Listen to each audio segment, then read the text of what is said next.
Hello and welcome to Project Giddy-Up. Now we all love cars. In fact, we get a little precious about them. We like to modify, we like to accessorise, we like to inject a little bit of personality.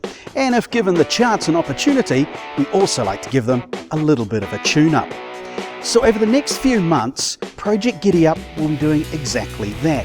We are going to modify, we are going to accessorise, we are going to inject some personality. And it'll all be done under the guidance of experts in the field. Now the decision that was the hardest was in fact which car to use, because there were literally hundreds of potentials on that list.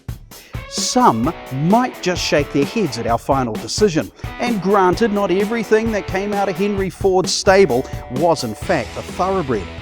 But even the hardened, toughest anti-blue oval brigade will appreciate the fact that we've gone with the Mustang.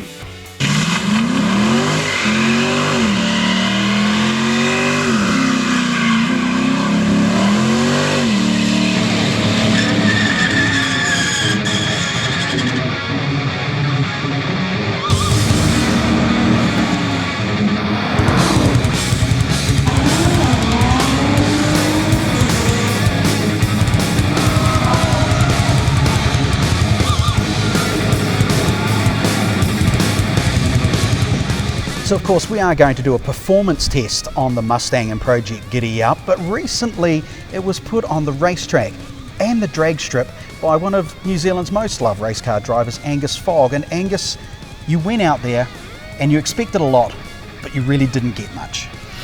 Yeah, it was kind of scary, to be fair. I thought we were going to get at least 2 or 3 laps out of the brakes, and we got 2 or 3 corners, so it's kind of scary and definitely needs some work. Okay, suspension? Yeah, is it actually got any? It's very soggy. Okay for the drag strip, not too good around the turns. Okay, suspension, brakes. You being you want more horsepower. Horsepower wins every race. It's and a bit of sound, horsepower and sound. That's what we're after. It's got fantastic wing mirrors. The car, right. Love the wing mirrors. But anything else? So we leave those alone. Yeah, they're good. Okay. Maybe carbon wrap them. There we go. So the advice from Angus Fogg is we go front to back and we get right into it. The joys of Project Giddy-Up.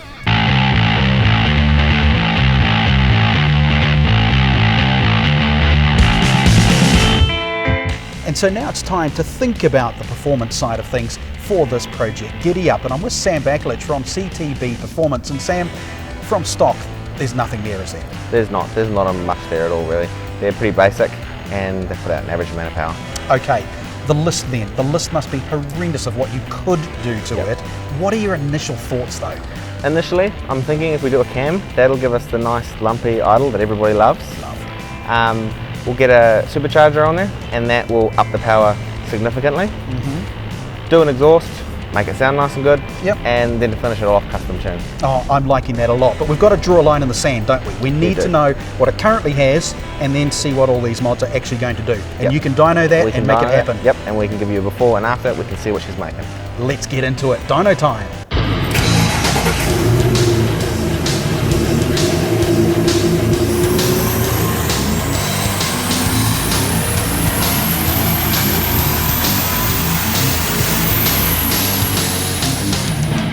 So we've got 245 rear wheel horsepower and 540 foot-pounds of torque.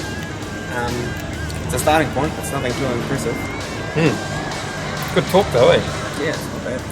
Okay, so we now have a performance curve. We have a torque curve, a horsepower curve. We know how the suspension doesn't work. We know how the brakes don't really operate that well either. The two gurus are discussing it right now because decisions are going to be made on exactly the next step in this, the Project Giddy-Up.